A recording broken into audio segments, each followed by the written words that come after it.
Hola muchachos, espero estén muy bien. Bueno, como les avisé, vamos a usar esta herramienta para avanzar en nuestro temario y no retrasarnos. Vamos a cumplir con nuestra sesión 3, reglas alimenticias hebreas. Bueno, ¿quién fue el pueblo hebreo? Como ustedes recordarán, y si no ahorita lo vamos a trastocar, el pueblo hebreo hoy en día es conocido como el pueblo judío, esta religión que está diseminada en todo el mundo y que en algún momento de la historia, tanto de la humanidad como la bíblica, compartieron espacio con la religión católica y también con la religión musulmana. Por situación geográfica, estuvieron todos o se desarrollaron todos o se siguen desarrollando en torno al mar Mediterráneo. Bueno, pero vamos por partes. El pueblo hebreo. Su primer líder, de nombre Abraham, habitante de un pueblo llamado Ur, la antigua ciudad al sur de Mesopotamia, viaja a Siria y posteriormente se establece en Canaán. En este espacio logra desarrollarse, logra eh, crear una familia con la cual posteriormente se desarrollaría un linaje llamado las 12 tribus. Jacob, nieto de Abraham, también conocido como Israel, tendría 12 hijos con los cuales se fundarían las 12 ya mencionadas tribus. Tras la muerte de Abraham caería una hambruna en Canaán y se desplazarían estas tribus hacia Egipto. Hasta esta parte de la historia todo era de esperarse. Las situaciones políticas, económicas, geográficas eran totalmente diferentes a las que podemos conocer hoy en día. Los pueblos, tras una sequía, podían desplazarse de manera muy rutinaria, muy normal, e ir a la ciudad de Egipto, al cobijo del imperio egipcio, no era nada raro. En él podían establecerse como familia, trabajar para ellos, seguir subsistiendo. Su estructura, su arquitectura, sus elementos patrimoniales no eran tales, los llevaban consigo mismos, por lo tanto este era un movimiento poblacional común. Este es un pequeño infograma en el cual se mencionan los 12 hijos de este hombre, de esta persona de nombre Israel, y la región a su derecha podrán ver un mapa en la región donde se fueron desarrollando. Hoy esta región con muchos conflictos bélicos, con enfrentamientos constantes con el pueblo palestino, que han mermado a la población de este ya mencionado pueblo de Palestina, pero que tras un designio divino para los judíos, ocupan esta región y se empiezan a expandir. En algún momento fueron recibidos por el pueblo palestino, jamás se imaginaron la situación histórica que iba a acontecer.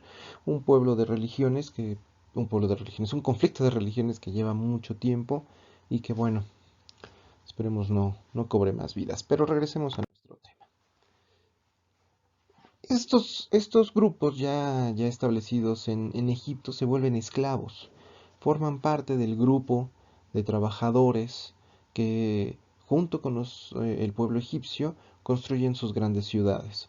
Únicamente que históricamente eran mal vistos, eran un pueblo minoritario, eran un pueblo que se venía arrastrando hacia el poderío egipcio en ese entonces, en un momento de cúspide. Existen distintas películas que hablan acerca de esto.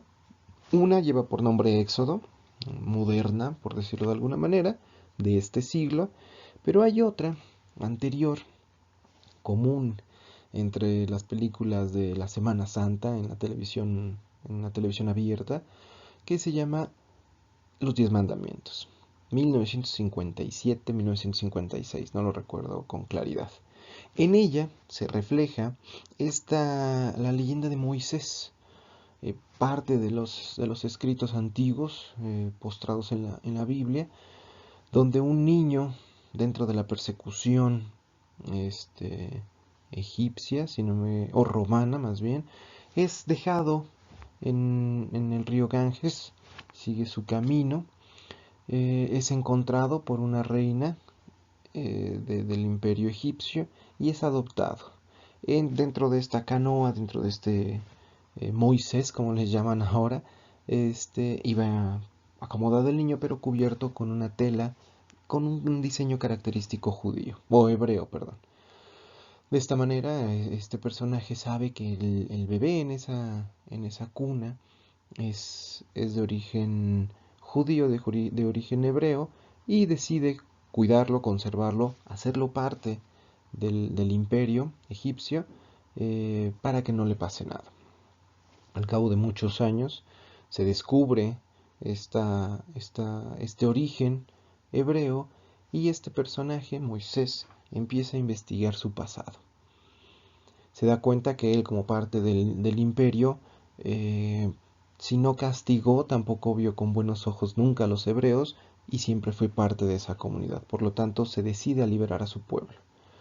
La leyenda, tanto en los escritos como en las películas, menciona que se divide o se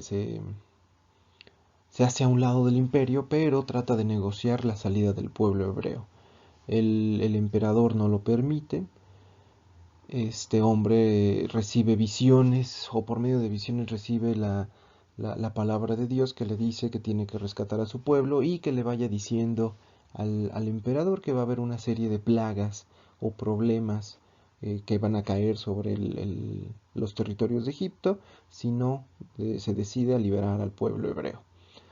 Caen 10 plagas, y hasta ahí le dejamos, porque si no nos comemos la siguiente diapositiva. Tras las 10 plagas predichas por Moisés, el faraón, posiblemente Tutmosis III, permite la salida del pueblo hebreo. Una de esas plagas, la última, sería el colocar afuera de la casa de todos los habitantes una señal.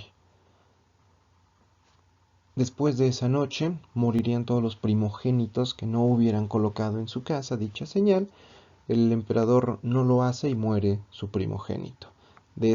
Por esta razón, el faraón decide dejar salir al pueblo hebreo, aunque después el odio y la venganza lo consumen, y pide a sus soldados que vayan tras ellos. En su vida, el faraón ordena perseguirlos. Al llegar al límite de Egipto, el Mar Rojo, Moisés invoca el poder de Dios, y el mar se separa. Es una imagen clásica tanto del cine como de estas representaciones pictográficas. El mar se separa, y por medio de este canal o de este camino abierto pasa todo el pueblo hebreo. Una vez que el último hebreo ha pasado este suntuoso camino, este complicado espacio, el mar regresa a su cauce. Quedan atrapados muchos soldados egipcios y termina la persecución. A partir de ahí empezaría un viaje de cerca de 40 años por el desierto del Sinaí, por el desierto de Egipto, hasta que finalmente encontrarían, por designio de Dios, la tierra prometida, hoy Israel, y todo el problema que ya platicamos anteriormente. Bien, pero antes de que empezara este camino de 40 años, tras 3 meses de viaje, Dios le otorga a Moisés su ley, la Torá. Moisés sube al monte del Sinaí, ahí me disculpo con el dato anterior, y desciende con dos tablones en los que se dictan los 10 mandamientos, digámoslo así, básicos. Existe todo un escrito, toda una serie de designios de los que proviene esos 10 mandamientos. ¿Qué tiene que ver este pasaje bíblico con nuestros temas de gastronomía? Ahí vamos a continuación. El paradigma de la leche y la miel. Su vagar por el desierto los lleva a desear un paraíso. La falta de agua provoca poca vegetación, poco alimento para las vacas y, por ende, poca leche. Después de 40 años, llegan a tierras fértiles con frutos abundantes, tal como Jehová lo había prometido. Canaán, hoy Israel. Ese viaje, esos caminos, ese pesar durante tantos años, eh, les van generando una conciencia. Su deseo durante esos 40 años es encontrar espacios, territorios, donde fluya la leche y la miel.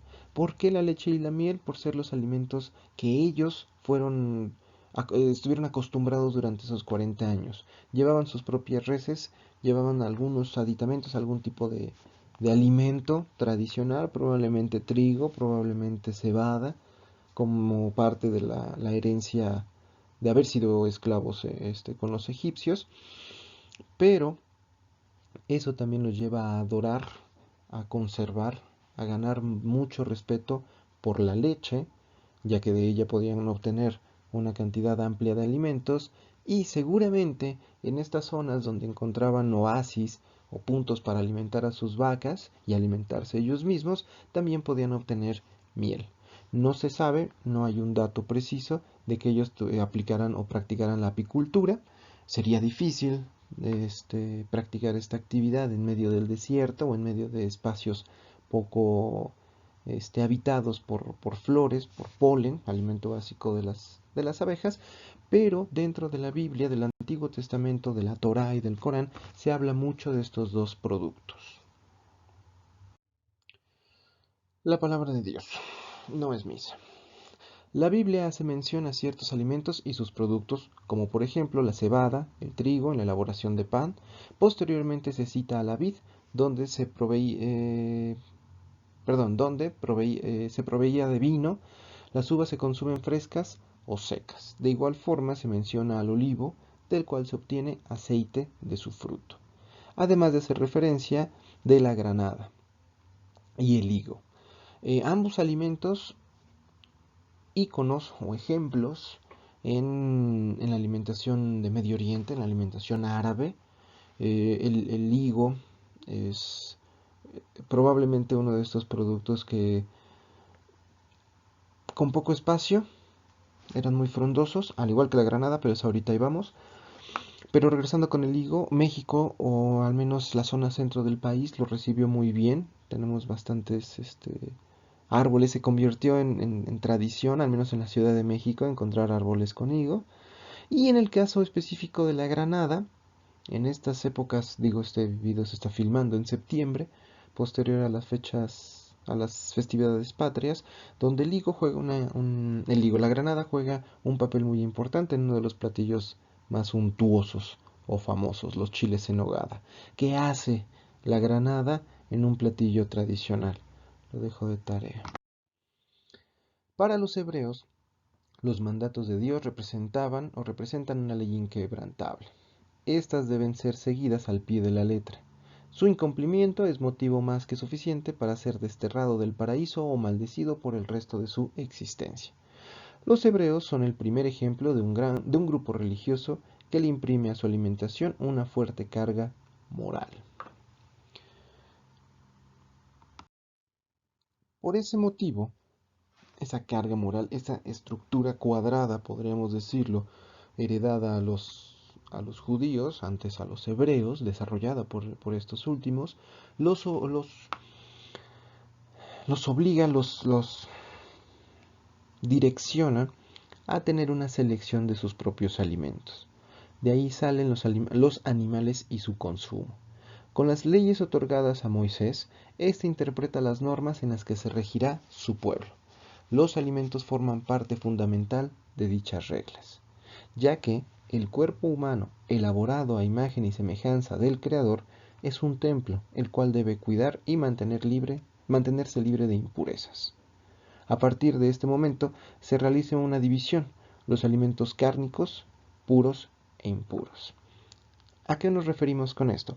Estas normas, por muy lejos y muy extrañas que parezcan hoy en día, las seguimos teniendo vigentes. Pongo un ejemplo. ¿Ustedes estarían dispuestos a comer carne de gato o carne de rata o carne de perezoso o carne de elefante? ¿Sería común en su familia?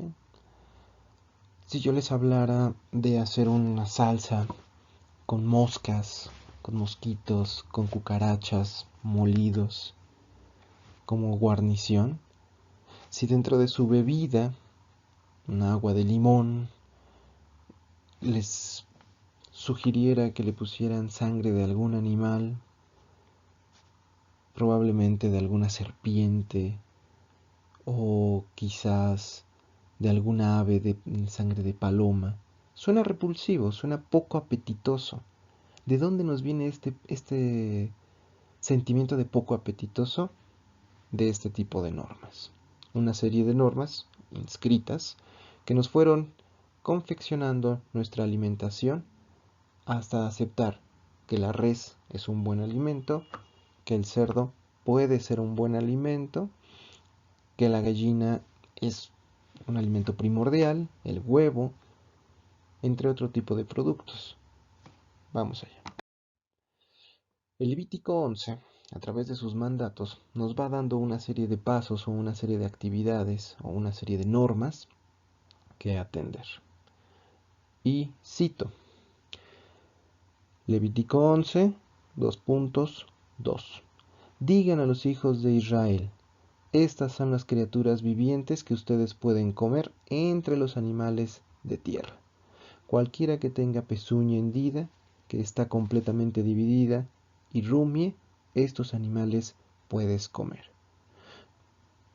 Pero no pueden comer aquellos que solamente rumien o solamente tengan pezuñas hendidas. Por ejemplo, al camello, al conejo, la liebre, estos son inmundos para ustedes, porque ellos rumian pero no tienen pezuña hendida. Mientras que el puerco es inmundo para ustedes, porque a pesar de que tiene pezuña hendida y completamente dividida, no rumia. Ustedes no comerán carne de estos ni tocarán sus cadáveres, son inmundos para ustedes. De todas las formas que viven en el agua, ustedes pueden comer estas, cualquier cosa en el agua que tenga aletas y escamas, ya sea en los mares o en ríos, estos pueden comer. Pero cualquier cosa en los mares y ríos sin las dos aletas y escamas, de estas las criaturas de agua pequeñas y de todas las criaturas vivientes en el agua, es cosa detestable para ustedes. Podríamos continuar y podríamos leer todo el documento. Si tienen un espacio, háganlo. En casa pueden encontrar, para aquellos que tengan una Biblia en casa, pueden encontrar esta parte, Levítico 11, y léanlo por pura curiosidad. ¿Qué les puede llevar esto? A razonar, a analizar los alimentos que hoy nos tiene permitida nuestra propia sociedad. E insisto, porque las carnicerías no tienen carne de otro animal que no sea res, borrego, carnero, las pollerías, la carne de cerdo. ¿Por qué no hay de otros alimentos? ¿Por qué nos extrañamos cuando vemos que en China se comen a los perros? ¿Por qué nos extrañamos cuando sabemos o cuando conocemos datos de que en Perú se comen al cuyo? ¿Por qué nos asombramos aún más cuando en nuestro propio país, comunidades como, o estados como Morelos, en pequeñas comunidades, se comen a la rata de campo? ¿Qué nos puede mover eso? ¿Por qué? ¿Por qué se lo comen? No se lo coman. Estos alimentos, pues no se comen. ¿Pero por qué no se comen? La respuesta puede estar en este documento que acabamos de dar lectura, aunque sea un fragmento. Ok. Los animales puros, como ya lo citamos, si son terrestres, deben de tener la pezuña hendida o ungulados. ¿Esto qué quiere decir? Que en su patita deberán tener una división, lo que conocemos como pezuñas. Tienen dos pezuñas, vean las patas de las reses, búsquenlas en internet si no tienen una a la mano y podrán darse cuenta de qué sistema estamos hablando. Deben rumiar. ¿A qué hace referencia este término? A que la res, por ejemplo, tiene varios estómagos y pasa de un estómago al otro. Prácticamente come, regurgita y lo pasa al otro, regurgita y lo pasa al otro. Es un proceso de digestión. Es el propio por el alto consumo, por el consumo de productos altos en fibra. ¿Qué otro criterio de distinción existía? Bueno, si tiene patas, debe caminar. Si tiene aletas, debe nadar. Si tiene alas, debe volar. Si tiene alas y no vuela, no lo podemos comer. Si tiene aletas y no nada, no lo podemos comer de acuerdo a estas normas, ¿no? Insisto, en la actualidad hay un caso muy claro. El Levítico habla del no consumo del conejo, de la liebre o de los cerdos, porque son inmundos. Esto, insisto, para el Antiguo Testamento, ya después cada religión, hablando de judíos, católicos y musulmanes, tomó su distancia una de otra. Hay pueblos como los hebreos, el judío, que no come cerdo ni de chiste, los musulmanes, que en ocasiones no, el cerdo tampoco lo tienen dentro de su alimentación y tienen otro tipo de normas también más estrictas. Bueno, la función principal para la que fueron creados debían de cumplirla. Si Dios, en este caso, los creó para volar, deben volar, para nadar, deben nadar, para caminar, correr, trotar, deben hacerlo. Esos eran los aspectos principales. ¿Qué hay de los animales impuros? ¿Quiénes son? Pues los que se arrastran, los que comen de todos, eso sí, no podían ser carnívoros. Las bestias no las podemos comer. Ah, un jaguar tiene patas y corre y camina. ¿Me lo puedo comer? No, porque es un omnívoro, come de todo. Por lo tanto, no podíamos comerlos. Si se dieron cuenta los ejemplos anteriores, estamos hablando de animales en el caso de aves, en el caso de la res, por ejemplo, consumen hierba o pastizales. Los peces, en el caso de los peces, dicen que lo que no ves no lo sientes, ojos que no ven, corazón que no siente. Eh, en el caso de los peces, podríamos decir que estos animales podían comerse a otros pececillos más pequeños, pero el pueblo hebreo no lo dimensionaba de esa manera, aparentemente, por lo tanto no habría ningún problema. Algunos de ellos siguen siendo vegetarianos, por decirlo. Los peces también comen plancton, eh, musgo, moho, no importa. Bueno, ¿y qué animales se arrastran? Bueno, las serpientes, los cocodrilos, los ratones por tener las patas, a pesar de que caminaban y usaban sus patas para lo que habían sido creados, arrastraban el pecho en el piso. Eso era inmundo. Los insectos, la entomofagia no entraba pero ni de chiste. ¿Por qué? Porque eran bestias, porque eran animales eh, sin clasificar, que podían caminar, volar, por lo tanto no podían ser de las dos cosas, formas de este tipo. En el caso, insisto, en el caso del cerdo y su figura tan poco agraciada con los hebreos, insisto, no lo repugnan, existen diversas explicaciones en relación a la prohibición del cerdo. La primera es que no rumia. En segunda, es omnívoro. En tercera, producía enfermedades. Probablemente esa fue la primera razón por la cual fue excluido.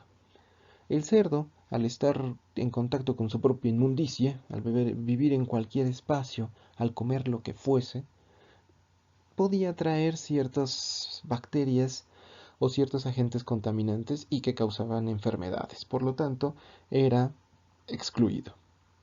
Con el paso del tiempo, este estigma, esta mala estampa que ya traía por años anteriores, fue capitalizada, fue tomada por los escritores del Antiguo Testamento y lo colocaron como un animal poco tolerado. Al no estar acatado a las leyes de Dios, el cerdo quedaría considerado como una abominación, marcado para toda su vida. Insisto, en algún punto, probablemente durante una hambruna, probablemente durante un suceso histórico en el cual lo único que había de comer era cerdo, logró en el caso católico una exclusión. ¿Qué es esto? Una dispensa. Le permitieron formar parte de la dieta. Digo, hoy en día el cerdo o la carne de cerdo es uno de los animales más favoritos entre el paladar mexicano. Otro tipo de gente dirá es que tiene mucha grasa, produce muchas enfermedades, sí, pero su fama en general, un caso con carnitas, pocos lo niegan. Bueno, el humano ideal.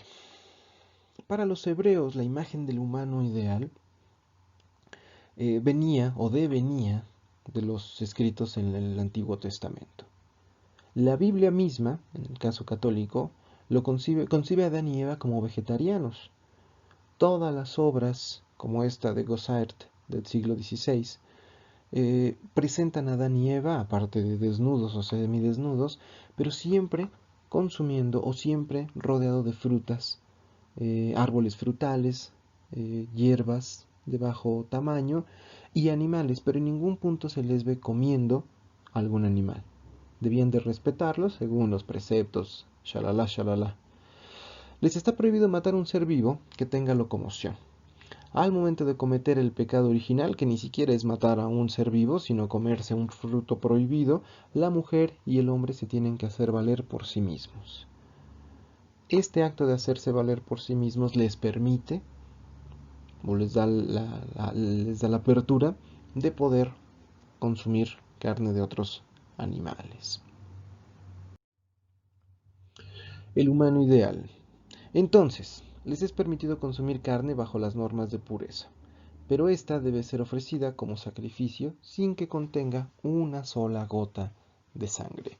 Ustedes se preguntarán, ¿esto se sigue haciendo? Claro, todos, o de dónde vendrá esta idea de desangrar a los animales en los rastros, probablemente, muy seguramente, de este dato bíblico que a su vez pueda estar sustentado o justificado con un hecho sanitario de muchos años atrás.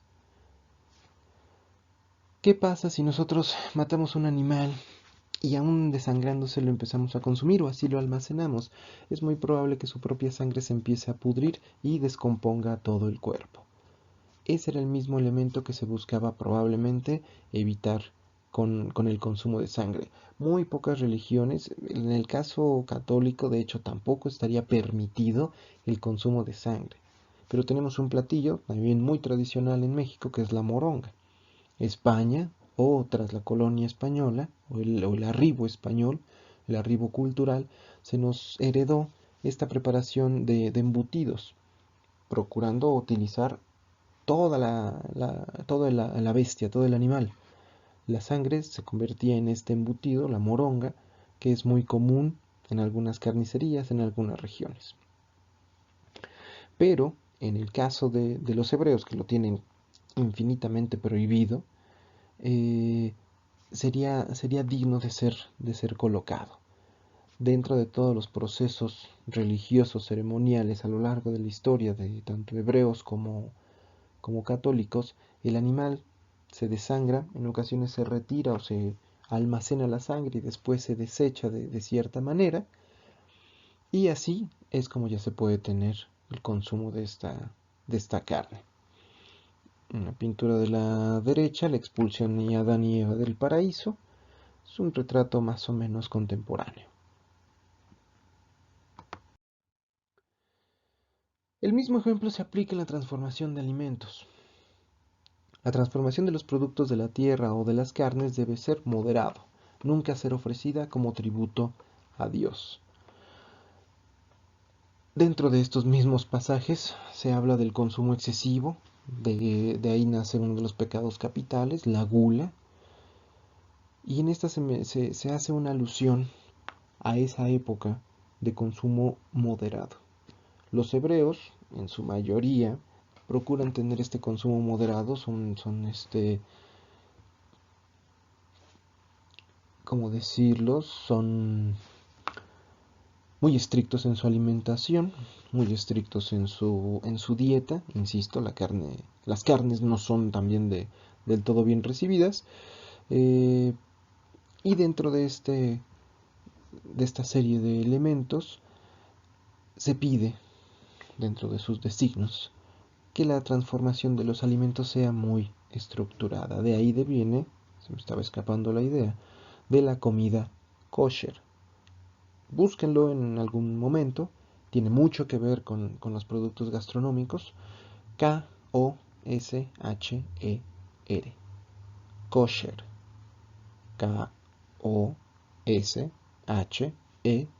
Kosher. No se imaginarían la cantidad de productos mexicanos que al ustedes voltearlos, al ustedes revisar los datos a un costado de la tabla nutrimental, por ejemplo, encontrarán unos logos que dicen Kosher México o una K muy elaborada. Búsquenlos si tienen oportunidad y se darán cuenta que estos alimentos forman parte de la dieta, son certificados o son certificaciones de salud. Esto quiere decir que la transformación de los productos de la tierra o de las carnes es moderada, es no ofrecida como tributo, pero sí es bendecida. Ya les platicaré más adelante de qué es la función esta que realizan en las plantas, en las industrias que trabajan productos kosher. Les doy un tip: busquen productos de Bimbo, busquen productos de Sabritas, de Ricolino, de Barcel, y se van a encontrar varios de estos logos. En la imagen de la izquierda, el culto a Moloch, parte de las escenas clásicas de estas películas que les menciono, principalmente Los 10 Mandamientos de 1957, es que Moisés, al bajar con las tablas, con los 10 mandamientos, encuentra a su pueblo alabando a Moloch. Moloch es un personaje también muy referido en la Biblia que aceptaba sacrificios de niños pequeños. Insisto, es toda una serie de elementos de la mitología humana. La efigie, la imagen, es un buey dorado, un buey de oro, mitad hombre, mitad o hombre con cabeza de bestia, de animal. La miel, el queso, el pan son productos procesados. La miel, la miel del polen por medio de las abejas, la leche de la vaca o cabra y la harina del trigo. Por lo que el modelo ideal era del hombre puro, alimentado de una manera pura, mas no salvaje. El alimento debía ser procesado de una manera muy estructurada. Ellos, insisto, se fijaban mucho en su alimentación y tenía que ser muy moderada. Insisto, la gula era un producto bastante desdeñable. A la derecha, una obra, El cuerpo humano, de Leonardo da Vinci, 1490, también un ícono. Finalmente, ¿y entonces qué comían los hebreos? La base de la alimentación, como ya se vio, era trigo, cebada, leche, miel, olivo y la vid, la cual era complementada con melón, puerro, cebolla, ajo, higos, garbanzos, habas, lentejas, cilantro, entre otros productos. Utilizaban ocasionalmente alimentos cocidos, hervidos, pero no directo a las brasas o al fuego. De esta manera no eran salvajes, tenían un proceso mucho más complementario. ¿Vale? Bueno, hasta aquí llegaría nuestra presentación. Tomen sus notas, no lo olviden. Este video lo podrán ver cuantas veces quieran o necesiten. Y estamos en contacto para la actividad correspondiente a esta clase en su función de reporte de lectura, o como ya les iré mencionando, si Seduca, la plataforma de Seduca nos pide otra actividad, ya la estaré yo considerando y colocando en la plataforma ya dicha. ¿Vale? Ok. Muchas gracias. Nos vemos pronto, muchachos. Bye.